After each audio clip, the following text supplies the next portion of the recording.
In front of me is Infinix Note 40 Pro Plus, and today I would like to show you how you can apply animated live wallpaper called Magic Fluids.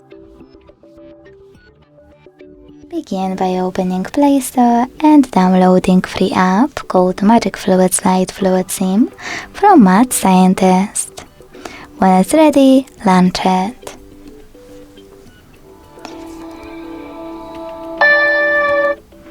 Then hit consent, and to mute the music, click on Note icon at the bottom left corner.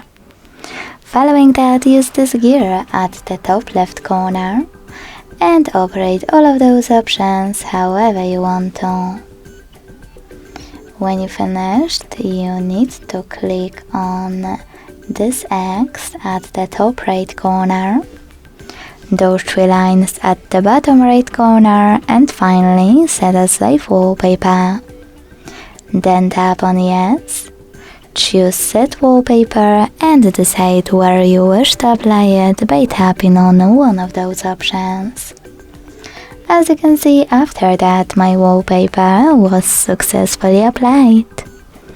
Thanks so much for watching. If you enjoyed this video, leave a like, comment and subscribe. Bye!